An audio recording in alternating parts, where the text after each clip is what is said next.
Welcome to Codex History of Video Games. My name is Tyler Osby. And I'm Mike Coletta. And this week we are going to talk about a beloved triple pack of games from way back.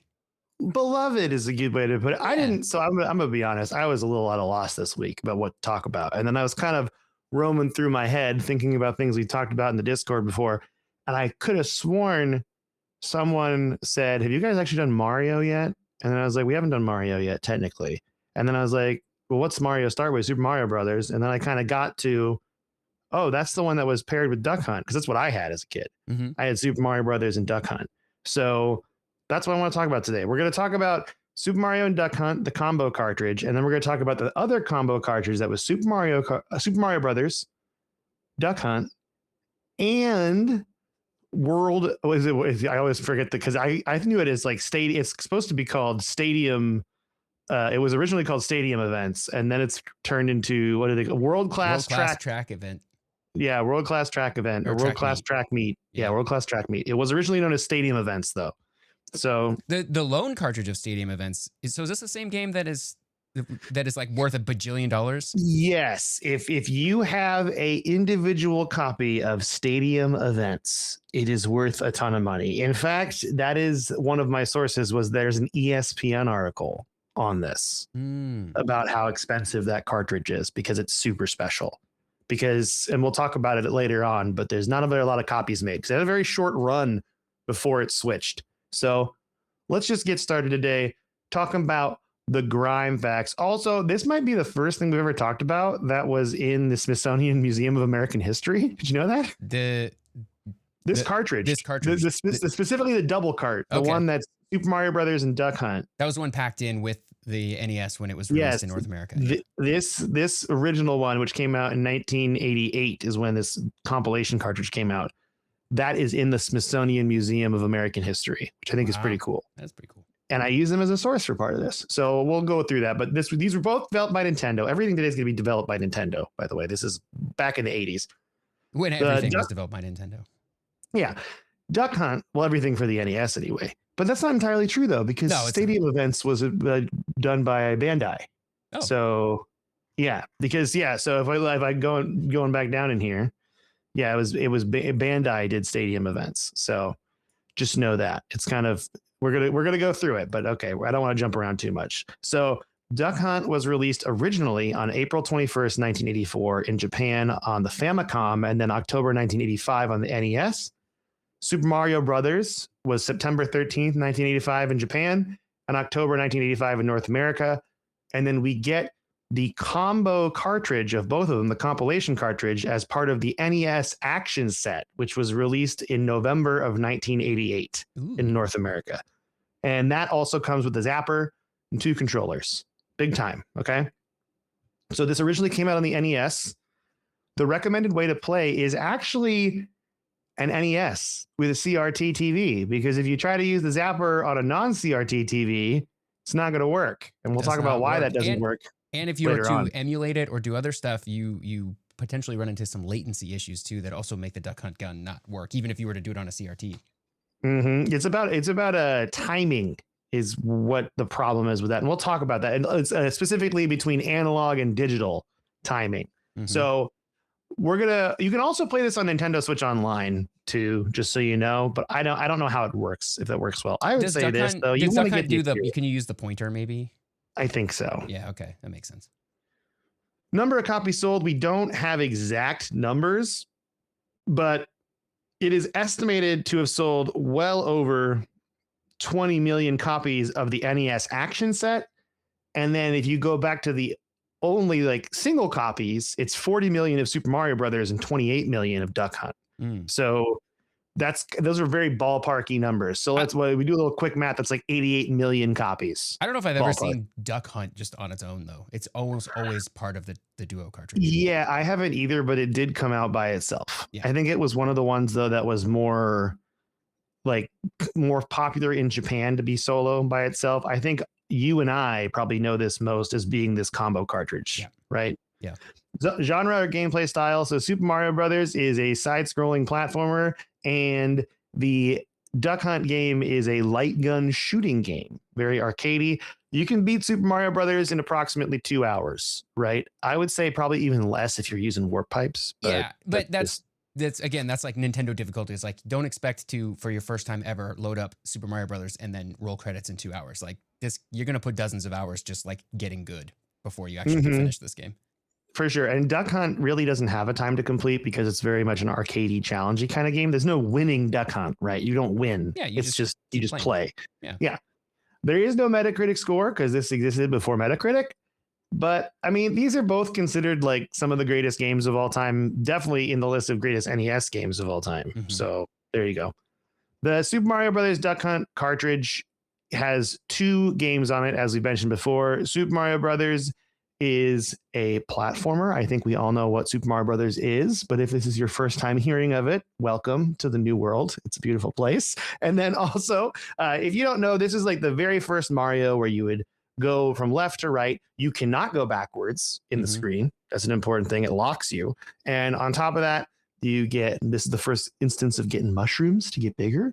There's green pipes you can go down. There's coins you can pick up. There is really only 3 power-ups. Is the star. There's the mushroom, and then there's the fire flower. And I'm also going off memory here, so if I'm wrong, Tyler, let me know. But because I was like, you know what? I feel like I can describe this game because I've only played it a bazillion times. I didn't even write this down. You can go into water levels. You go underground. I think this game is most famous for the warp pipes, specifically on the underground levels where you like jump onto the top of the screen and run across. And then there's the warp pipes that take you around. That's kind of the meme. Also, the princess in the other castle and another castle meme that all came from this. It's a classic. I also think it kind of holds up as far as visuals go because it just kind of has a style to it all its own. Like, especially those nighttime levels with the stars in the background. Like, this game hits, okay? And I think it still hits. I think if you put a kid in front of a NES and had them play this game in 2026, they would still enjoy it. Yeah, it's just, it is one of the best examples of just like a well-designed game that's just timeless and always fun. And even if it looks old, it's still fun. And I don't think the old style graphics is necessarily a turnoff. Although, I guess we have to ask young kids or something like, hey, when you see this, do you go, that looks dumb? Yeah, makes me want to take my nephew, who's going to be 5, and be like, tell my brother, like, hey, this is important. This is for science. And I'm going to boot up an NES and be like, you're going to play this, kid. And you're going to tell me what you think about it. And then he's going to complain that we're not watching Cars because that's usually how it works. He's just but you know what? All the time. Cars and Kung Fu Panda. Man, I've talked about this before to you, and sure, it can be a listener joke. My brother, big, tough, gruff man, knows all the lore of Kung Fu Panda because of his son, and it makes me so happy. He's done the deep dives. He's doing analysis videos on YouTube. He should do YouTube videos on the Kung Fu Panda lore, my brother, because he knows it. So, all right, that's our first tangent, but won't be the last for sure. So, that's pretty much how you. There it is. Thank you.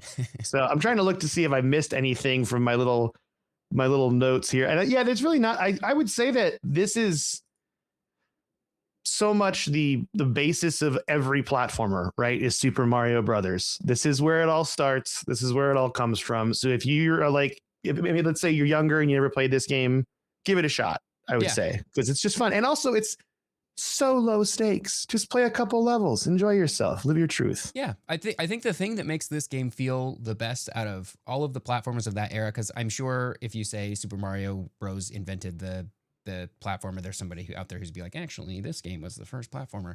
But the thing about Super Mario Brothers that made it popularize that genre, I think, is the way the physics work. The way when you run, well, you can walk kinda, and then you can go a little faster if you hold B. And then if you quickly go the other direction, he kind of slides a little bit, not too much. Oh yeah, it's not on ice, right? Which is another mechanic in later Super Mario Brothers games. But like he slides just a little bit so that you know that there's some weight here, right? Like. And jumping over things, there's physics to it where if you get a running start, you can jump further, right? That kind of stuff just makes the game feel so good compared to, I think, other games around this time that were sort of doing the same thing. That's a really good point, Tyler. I didn't even think about the feeling it gives you by kind of tricking your mind into having weight and physics to it. And the way when you bounce off an enemy, you jump higher than you would have if you just jumped. So there's like an extra incentive there to to defeat enemies. Like, it's just the way all of the game mechanics work together to build like a bigger whole is just so cool. Yeah, kicking Koopa shells. I mean, that's another big thing too. Yeah. So this is good. This is a joint effort gameplay section, and I like it. Feel free to chime in on the Duck Hunt stuff too. So Duck Hunt, we're going to go into that now as far as the gameplay goes. You have a zapper gun that came with a console or the game if you bought the game by itself. You would plug it in just to the controller part, just like you do with the controllers, and you shoot the screen and you hit ducks or clay pigeons. And an important gameplay mechanic is, and this is the most famous part, if you miss all the ducks, a dog comes up and it laughs at you. Yeah. And that's if you hit the ducks, the dog will come up and hold the ducks up. Be like, look what you did. You did so well. And if not, it like giggles at you and puts its hands up to its face and like, oh. And every single one of us has just sat there and shot the dog like a lot when he's laughing. Nothing happens. It's humiliating. Yeah. Fun fact. You can't shoot the dog, but everybody tries. While researching this, you can shoot the dog in certain versions. You can shoot the dog in arcade versions, I think. What happens? Certain arcade, it just disappears. It just disappears like a duck. Yeah, okay. It's not like grotesquely violent or anything, but it is messed up. I'm looking at the camera when I say this. Don't shoot the dog in Duck Hunt, okay? It's rude. I mean, I would argue the whole idea of Duck Hunt is just kind of interesting in general, because what an interesting thing to have kids do as small children. It's just like, just kill these ducks. Yeah, just wipe them off the screen. It's kind of an extension of like midway arcade games, like either real shooting games or then there were light gun games later, like Wild Gunman, stuff like that. So it's just sort of an extension of that, I think. I love this, Tyler, because you're ahead of me. You're getting into it. We're gonna go. No, this is good. This is great because you're leading into something we're going to talk about in the development section that I'm really excited about. Mostly because a book I already owned applied to this episode, so I could use it again, which made me happy. But that's good. The other thing you can do in Duck Hunt is you can also shoot clay pigeons, like skeet shooting kind of. So that's the alternative mode, and I would play that mode with my brother quite a bit actually. Yeah. We liked that mode a lot because it was just kind of different, and there was no dog to laugh at you, which is important. So those are the gameplay mechanics of both of those games. The plot, well, there's only really one game of those that has a plot, and that's Super Mario Brothers. There is no plot in Duck Hunt necessarily, but I actually found the game manual, just a PDF of it, and this is straight from the game manual. Are you ready, Tyler? Yes. One day, the kingdom of the peaceful mushroom people was invaded by the Koopa, a tribe of turtles famous for their black magic. The quiet, peace-loving mushroom people were turned into mere stones, bricks, and even field horsehair plants, and the mushroom kingdom fell into ruin. The only one who can undo the magic spell on the mushroom people and return them to their normal selves is Princess Toadstool, the daughter of the Mushroom King. Unfortunately, she is presently in the hands of the great Koopa Turtle King, Mario, the hero of the story. And it says parentheses, maybe. This is straight from the manual. It says maybe. He hears about the mushroom people's plight and sets out on a quest to free the mushroom princess from the evil Koopa and restore the fallen kingdom of the mushroom people. You are Mario. It's up to you to save the mushroom people from the black magic of the Koopa. And that's maybe. That's in the manual. The maybe is there. In the manual, it says maybe, which was weird to me. But I copy pasted that from the manual, and I was even just like, why does it say maybe? Are they like taunting you like you're not going to do it? Yeah, like you're going to fail? I want to know who wrote like the English version of this manual and how much creative liberty they were given too. Were they just like, here's the game, write us the English version of the story? And they were like, okay. And they played the game for like 20 minutes and they were like, sure. Horsehair plants, field horsehair plants, which I just Googled, and they do kind of look like the piranha plants. Mm-hmm. Yeah, there you go. So the funniest part about it to me is that it's just like, that's straight from the PDF. Like I did not change anything. I just copied and pasted it from the PDF on archive.org. So there you go. All right. That's the Duck Hunt. That's the Super Mario Brothers story. Duck Hunt has no story. You just are like in a hunting challenge shooting ducks. You can maybe make your own story and be like, I'm the best hunter and you're trying to get the best score. I don't know. It's kind of a make it in your own mind sort of deal if you really want there to be a story, but otherwise there really isn't one. So also fun fact about the plot of Duck Hunt, the dog has no name, just called the dog, or also Laughing Dog. I tried to look up if the dog had a name. He does not have a name. That dog needs to be in Smash Bros.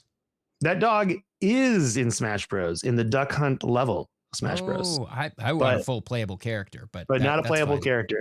But I would love it if it did, and if it taunted, it would laugh at you like that. So that's pretty great. So let's get into the development of this. So the cartridge itself debuted in 1988. but that was more of like a marketing thing than game development. So I'm really briefly going to touch on Super Mario Brothers, but here's what I'm going to say. This is probably the most documented game from that time period, right? We have more information on how this game was developed than any other video game. And I think that warrants its own episode. Like, I've learned a lot from today and just researching this, right? In that there's a lot of documents and a lot of interviews, especially on Iwata Asks, which is something we've gone over before, which is Nintendo's like interview thing they had set up. There's tons of that on the web archive. And that's actually where I pull all this from. So I'm just going to briefly go over it. This is not an in-depth Super Mario Brothers episode. We'll have to do that later. Maybe we'll do all of them, because we also have Super Mario Brothers 2 with the whole Doki Doki Panic thing and like how that and related. The lost levels and all that stuff.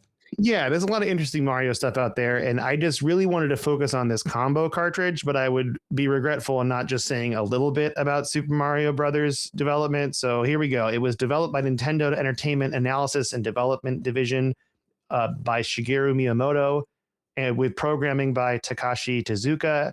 We, like I said, like there's a whole Nintendo Iwata Asks series that goes about this, especially around the 25th anniversary. But I will say that the most interesting thing about this process to me is that it really was just starting with a square on a black screen and Shigeru Miyamoto saying, can you make this square jump? And they even said it double jumped. It would jump and then jump and jump and jump and jump and go up. Ooh. And then they added stuff slowly over time. Like they added the side scrolling, they added all those things.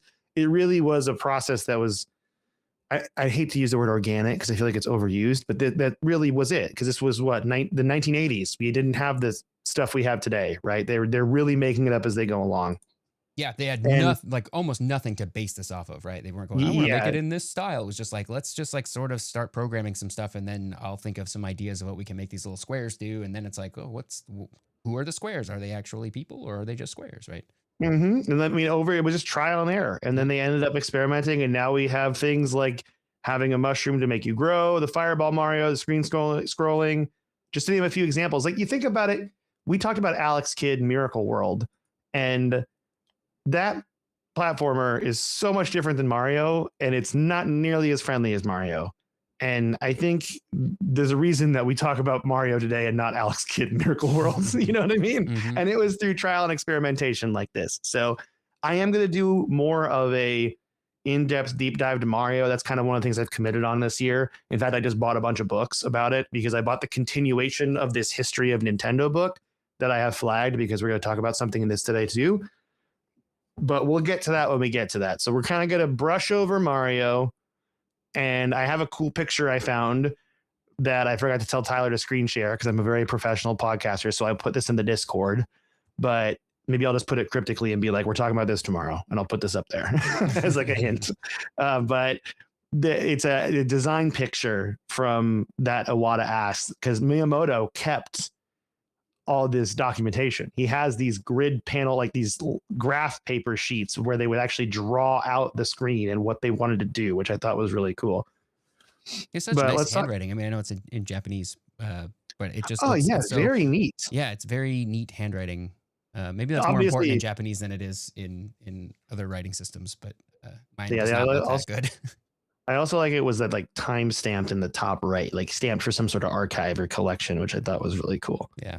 So, all right, but Duck Hunt, let's get into Duck Hunt. So this originated earlier as a Famicom launch era title that was designed around Nintendo's optical light gun technology. This was also directed by Miyamoto, which I didn't know going into this. And it was kind of there as a way to use the Zapper, right? Which is a accessory to the Nintendo Entertainment System or the Famicom, where you would shoot a gun, a light gun, and it would change things on the screen. That's the illusion it's giving you, I should say, because we're going to get into how that works later on. But what's really cool to me is this game is actually based on a 1976 electric toy made by Nintendo called Beam Gun Duck Hunt, which is part of the Beam Gun series. And it was designed by Gunpei Yokoi, hero of video games, I would say. Gunpei Yokoi, if you don't know, has invented so many of the most amazing things that we all think of today as being like peak video game things. Yeah. and also Masayuki Imura for Nintendo. And I actually found this in this book because I was like, oh, I actually might have a thing of this. So in the book I'm holding right now, you can't see it if you're not watching the video. It's called The History of Nintendo, 1889 to 1980, from playing cards to Game and Watch by Florent Gorget, I believe. And Florent Gorget, by the way, so I was looking at their life earlier today because I went down another rabbit hole. Apparently, like, moved to Japan and just started translating everything into French.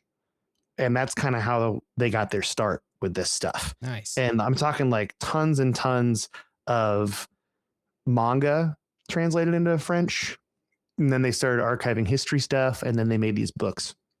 So I'm just going to read straight from this book, actually, the page that I found on Duck Hunt. So it came out in 1976. It was priced at 9,500 yen at the time. It did not have any TV advertisements, and it did have one variant, though. And I'm just going to read this page. It's like a short passage. So you ready, Tyler? Here we go. All right. The mere evocation of Duck Hunt should bring back many memories to the Nintendo console players. In fact, before becoming a classic of the famous NES console, Duck Hunt was the last model of the Kosenju series, which I believe is the beam gun series, like translated over.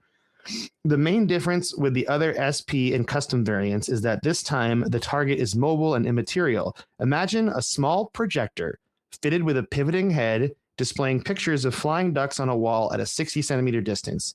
Aim for the animal with your plastic rifle loaded with a stroboscopic bulb from approximately 4 meters distance. If you manage to hit the duck, the projector will display a new animation of the wounded duck falling with a quack quack sound.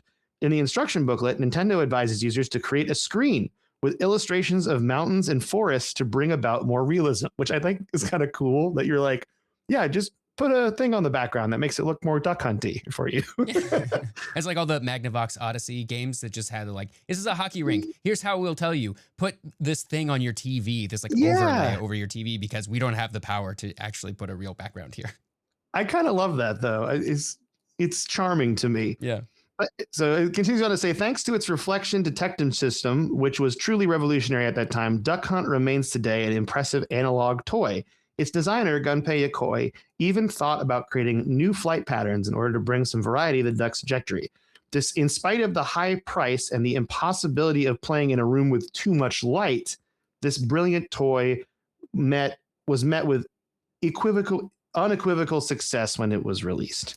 So, and they have a bunch of pictures of the schematics of this too in Japanese, and they have a picture of what it looks like. I don't know if that's coming through on the camera, but that's the page. I want to play this game. I mean, it's really cool. I've looked online for these older Nintendo toys, and I gotta say they're pretty much taken up by collectors everywhere. Yeah, like it's very expensive. And I would say they're kind of, at this point, I mean, 1976, that's going into kind of priceless artifact range. That's 50 years ago now, which is wild. Yeah, I know. I just hurt Tyler's brain. But yeah, so that's where we got the idea for Duck Hunt, was this old toy. So now we're going to talk about how the light gun works, because I found a great article from How To Geek. Remember How To Geek? Mm-hmm. That old website. So this is an article called How the Nintendo NES Zapper Worked and Why It Doesn't Work on HD TVs. And the big misconception with this is that, so I was a kid, for example, I thought when you shoot the zapper gun, it's actually shooting something at the screen. That's what I thought as a child. That is not correct. Yeah, you think that way, and it gives you the illusion of that. But that's giving CRT TVs too much credit. I think that a CRT TV would recognize sort of a laser. That the CRT can send something back to the console. Yeah. So in reality, what's happening is the light gun is a sensor. And when you pull the trigger for a single frame, the CRT TV changes from the image of the Duck Hunt screen to like a black screen where white squares are where the ducks are on the screen. And if the sensor on the gun detects that those ducks are in the center of the sensor, it registers that as a hit in the game. That's how it works. Pretty cool, I think. How does it know the difference between ducks if there's two ducks on the screen? They're just two white squares. But if you shoot a white square, how does it know which white square? That's probably a program thing, right? Like there's two squares, and then maybe one of those squares is labeled one variable versus another to tell which duck you shot. Yeah, maybe they're like, but on the screen, like, are they different sizes or something? Maybe. I don't know. So I actually have a picture of it. Well, I don't know if that's actually a real photo or if that's just like there. I'm gonna Google it. It Would, yeah. So it says it saw something like this, and it's just 2 squares, but maybe the squares had different labels on them because in that How to Geek article, it kind of just showed 2 white squares that are the same size. But maybe you're right; they probably had to have different variables or different sizes or something to differentiate them, right? Yeah. I'm like, yeah, because if there are 2, it knows you hit a duck, but doesn't know which duck you hit. Yeah. I didn't look too far into that. I should have. I really should have. I'm an unprofessional podcaster, Tyler. You made a great question.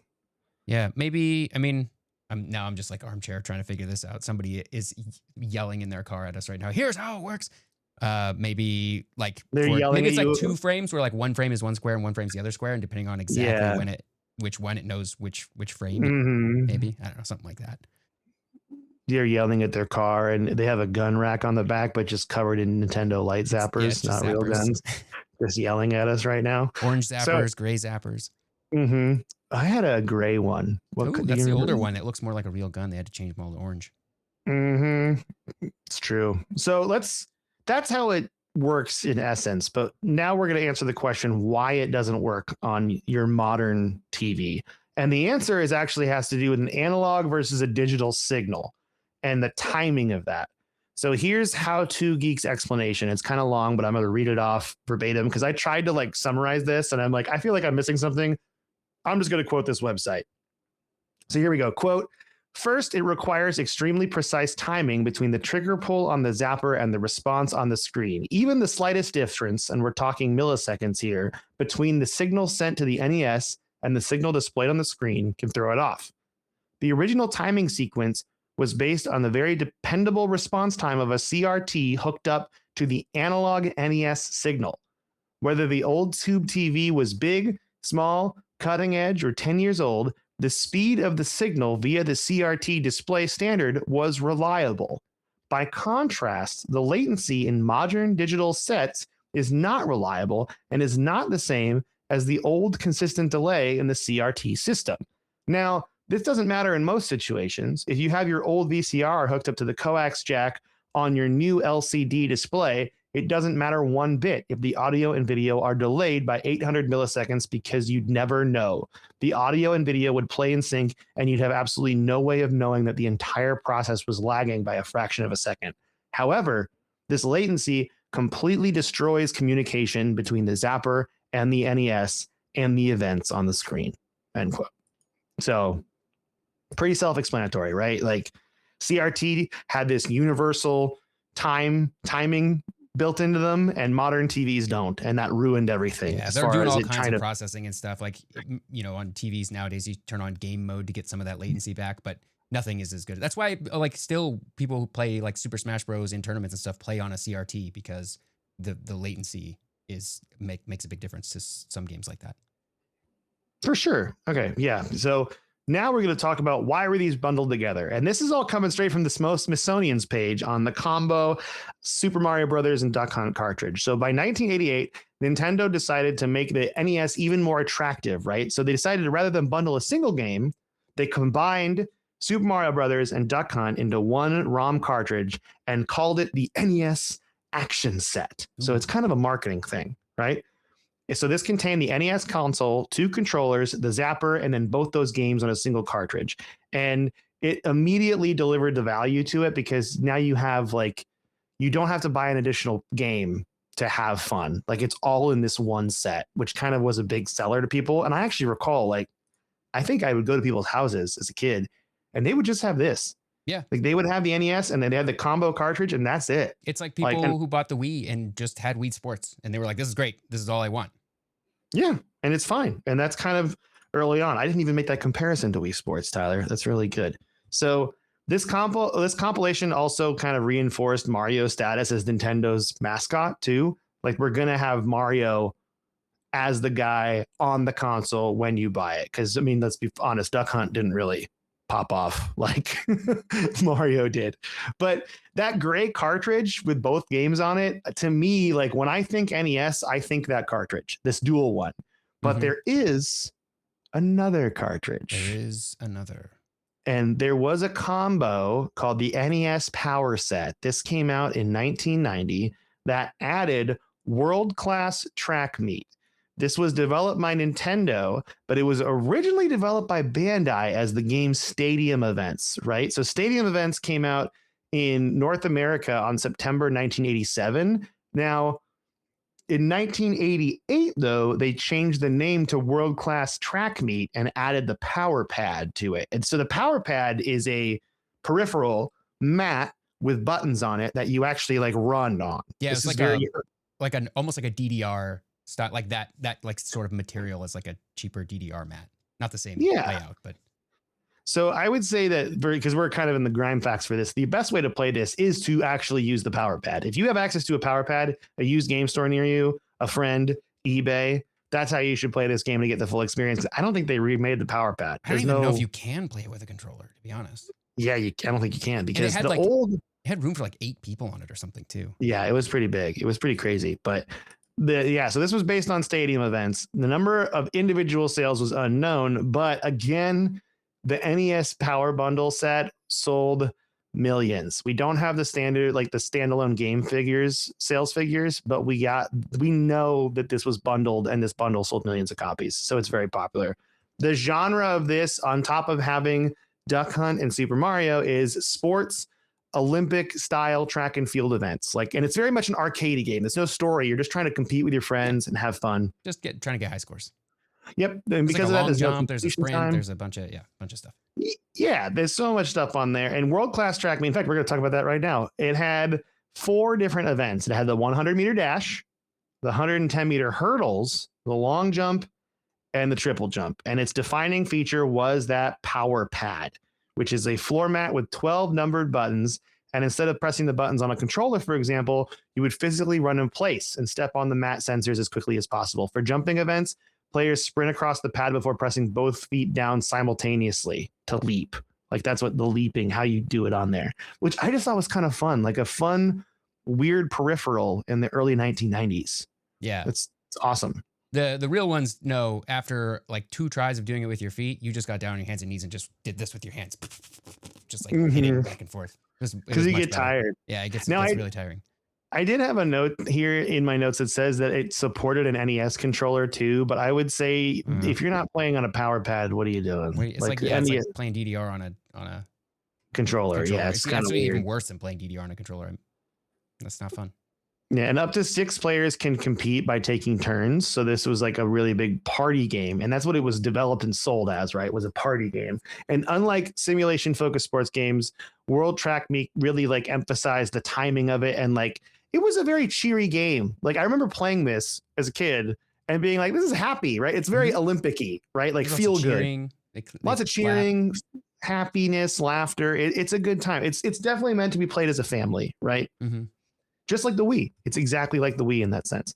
There is no plot except that you're in a track meet and you're doing events. I guess you could say you're pretending to be a athlete. Not all games need plots. That's all right.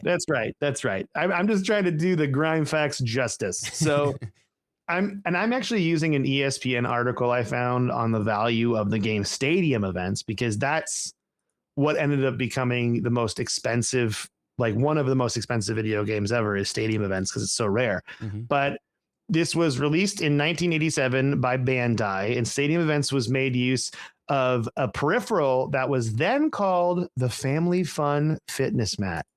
That's kind of fun to say, though. That's what the Power Pad was. It was the Family Fun Fitness Mat. And then Nintendo of America president Minoru Arakawa thought that this would be a big deal, right? This is going to be the next thing. It's going to bring families together. It's going to be a fun party game. So they bought it, relaunched it as the Power Pad.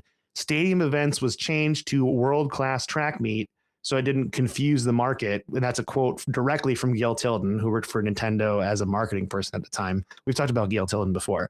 And they're like, this is going to be bundled. This is going to be great. It's going to print money, right?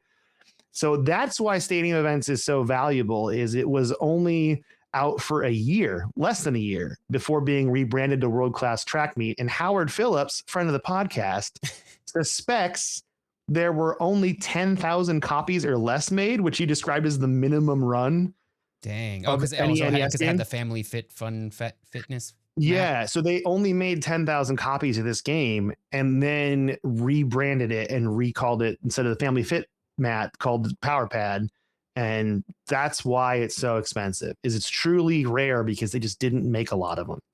And you'll find this with other games too. Like for example, I've mentioned it in the past how I had a DS and that with Resident Evil Deadly Silence on it, and that game is a remake of Resident Evil for Nintendo DS, but the only reason it's expensive is they just didn't make a lot of copies of it. It's just basic supply and demand, right? That's why it's so pricey now. That one's like kind of a technically impressive game too, I think, right? Doesn't have like full cutscenes and stuff. Yeah, I think so. Almost like the Resident Evil 2 on N64, but I think the DS version was like also similarly technologically cool. Yeah, I mean, we talk about how great the Resident Evil N64 game was, and it was impressive, but I will say those cutscenes look choppy for sure. They're still, they exist at all is, but they exist is a miracle. Yeah.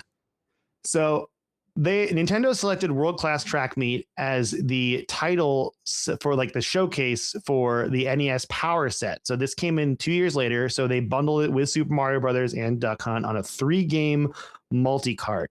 And this allowed NES owners to then experience light gun shooting, controller gameplay, and on top of that, a physical fitness game. So you get, again, it's like making a Wii Sports for the 1990s. You're adding them all together. Mm-hmm. And the whole idea of this, because this was also a late game, like this is pretty late in the generation, right? We're going to get to Super Nintendo here in a couple of years. So it's pretty late in the generation there.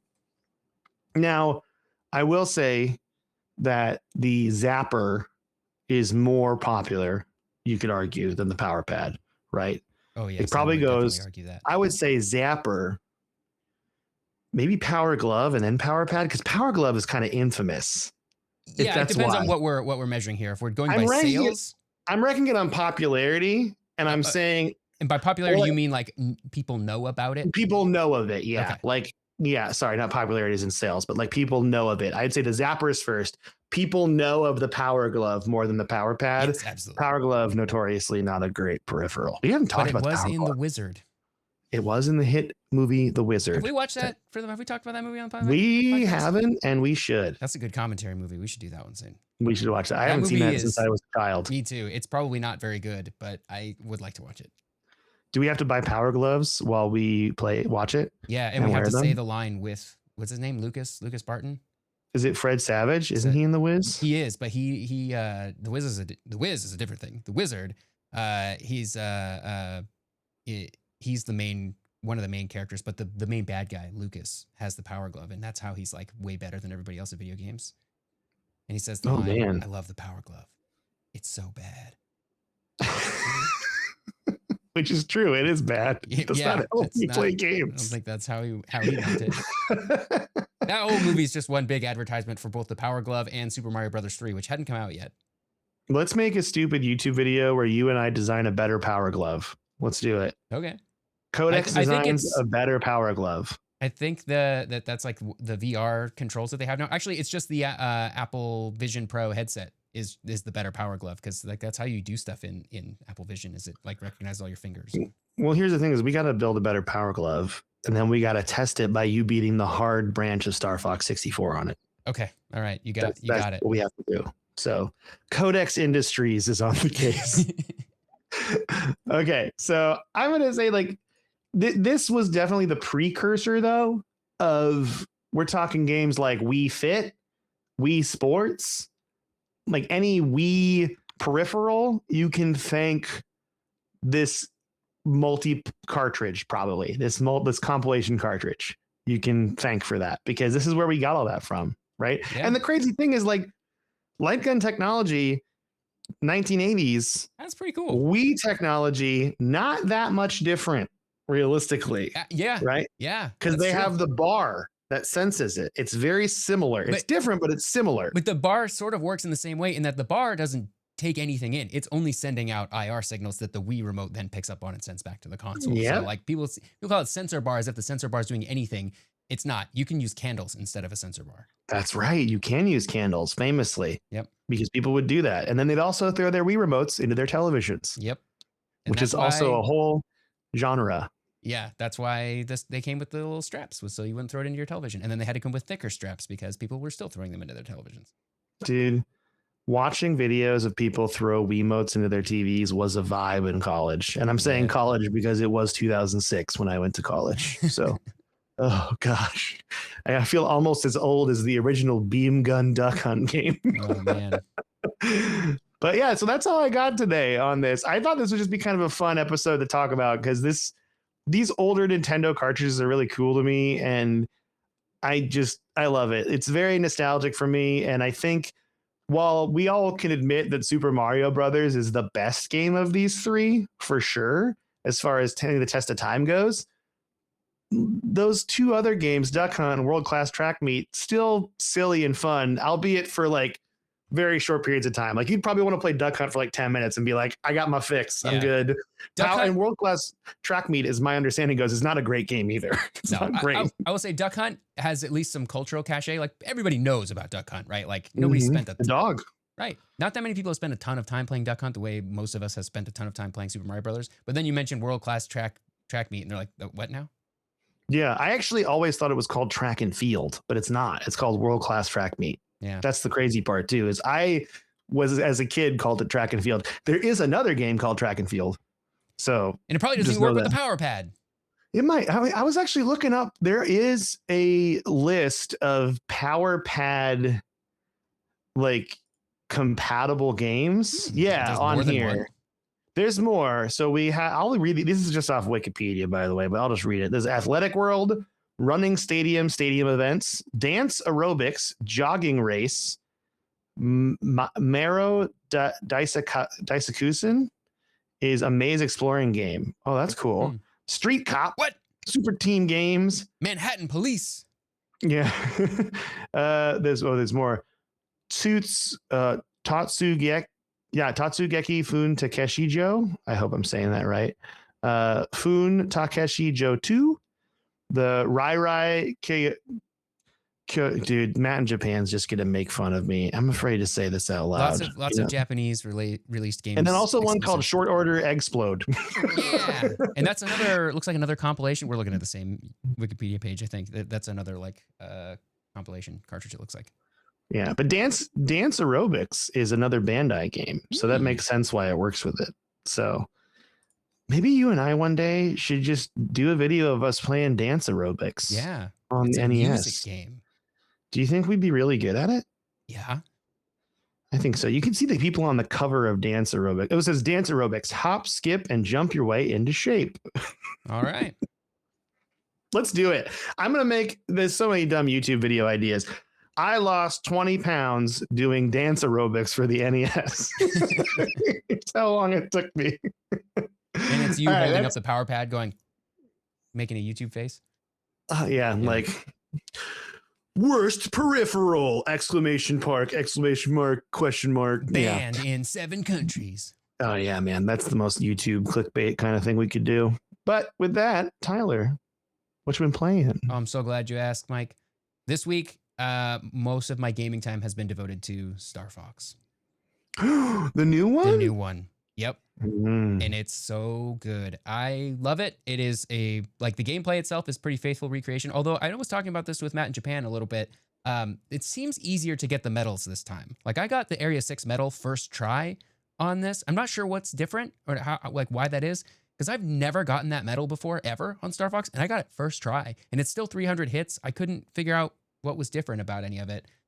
So I'm not sure what's going on there, but the medals feel a little bit easier to get. But I played through the hard path. I played through the middle path. I played through all of the bottom path, which I almost never do because it's the easy path. And I'm too good at Star Fox to play the easy path. I'm actually not that good at Star Fox, but I have played it a lot. He's really good at Star Fox. He beat it on stream in one try. That's true, but I've never gotten all the medals before. And that's really where it gets hard. The game Star Fox is not that hard. It's the getting the medals that's very hard. But yeah, so I have played all the levels. I love all the cutscenes between each level that like sort of flesh out like the Star Fox, like the crew and their interactions with each other and all of that kind of stuff. I love, Falco's just kind of a jerk to everybody all the time. But there's a section that we didn't play through because we played the harder thing. But if you take the bottom path, if you don't beat the boss on Sector X fast enough, he hits Slippy, and Slippy gets knocked down to the Titania planet, which is the other Landmaster planet, and that's how you play that level. And you're going to rescue Slippy. And in the cutscenes in between, like Falco's still kind of being a jerk, but the way that like the line delivery sort of is you could tell he's worried about his buddy, even though he's like still like giving him crap about it. It's just, I don't know. I just like that character development. Yeah, little bit of subtlety there. I like all of the main characters. Like they all have new voices. The lines are all different. Some of the iconic lines are still there. Some of them are a little bit changed. Some of the deliveries a little bit different. For like the main cast, I think overall it's fine. That it's different. I don't necessarily hate things just because they're different. So that's fine. But the enemies are not as good. They just aren't. Like there's a lot of iconic line deliveries that are just botched. Like I don't know if this is I mean, it's obvious that the voice actors didn't know what they like were trying to like do with this. But also I blame maybe the director a little bit for like not giving them that direction, because I'm sure they're all good voice actors that can do something if they're given the right direction. And I don't think they were. Like just some of the lines, they're just delivered so flat. Like I think of the Shogun boss from Sector Y, where he's like, "Don't party just yet," and he's like hamming it up in the N64, and on the Switch version, he's just like, "Don't party just yet." What? You're like, what? Come on. What happened? Yeah. Oh man. So I'm a little bummed by that. All of the Area 6 enemy stuff where they're like where they're freaking out over breaching the last line and stuff it's just delivered not as impactfully. Do they still say cocky little freaks? No, I don't think he says that at all. What? They got rid of that line? Yeah. That's upsetting, man. Weird that they would change it. Yeah, I'm a little bummed. I wish that they would have. I'm fine with them re-recording the lines. I really wish they would have just gone for like faithful recreations or do something completely different.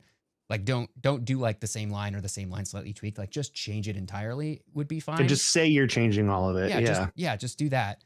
Or even offer an option where it's like, hey, let's have all our voice actors do their best impressions is like one of the options. And then another one is like, okay, but we actually redid some of this stuff and we think maybe it's a little bit better. That would be cool too. But I just was really bummed by some of the enemy stuff. Most of the Star Fox stuff is fine, but the enemy stuff is the stuff that bums me out. But that's it. Okay. That's kind of what I've been playing. I put a little bit more time into my replay of Final Fantasy VII Remake. And I have a week off this week, so I plan to sink some extra time in that. I would like to finish that game, I think. Nice. Because I'm trying to beat that and Rebirth again on Steam before Revelation comes out in February. And it takes me a long time to get through games these days. So now that I have a week off, I'm like, let's play some games. It's game time. Yeah. What have you been playing, Mike? Well, I did it. I started Death Stranding. All right. And it is weird, and I'm in. I'm moving some freight. I'm watching some cutscenes, and I actually Googled how much of Death Stranding is cutscenes, and it's like a 40-hour game, and 8 hours of it is cutscenes. Wow, that's pretty low for Kojima. I mean, that's not Metal Gear Solid 4 level. It's so funny, though. I'm just like, well, time to watch these movies in between hauling freight. You're going to have to be my Death Stranding guide because I haven't played those yet, and I would really like to. Dude, I don't know how I feel about it. I'm really playing it because I've heard the jump in better gameplay from 1 to 2 is really crazy. Like it gets way better in 2, right? But you need to play 1 to understand what's going on. And it's such a weird game, but I'm in. So I'm going to play that this week. I played it for less than an hour, though. I didn't have a lot of time. I started it really late at night, and I was like, why did I start this now? Because it was mostly just intro cutscenes and prologue. Yeah. It's like you need to sit down for a couple hours to like really kick this off. You can't just be like, I'll play a little before bed. Yeah, so I got to boot it back up again, but it's fun. It's a good time, and I'm excited about it. And I also have ordered Kojima's book to cover on the podcast, so I'm excited to talk about that too at some point. But we'll go over all that and more next time on Codex. I couldn't help myself. Okay. So with that, though, if you want to help us out, you can go to codexpodcast.net. That's our website. That's got all our links on there, including the Discord. It's got a contact form. You can do whatever you want. But most important, tell your friends about us. That's the way. That's the way to get it around. I think we don't advertise. We don't really make any money. This is a labor of love. Yeah, for now. When you say really, that makes it sound like maybe there's a few bucks that come in once in a while. It's actually literally zero. It's literally zero. It's negative, actually. Well, yeah, so that is the true answer. But that's the true answer because we pay for various things for the podcast. So, but with that, Tyler, do you want to say goodbye to everyone? Yeah. Goodbye, everyone.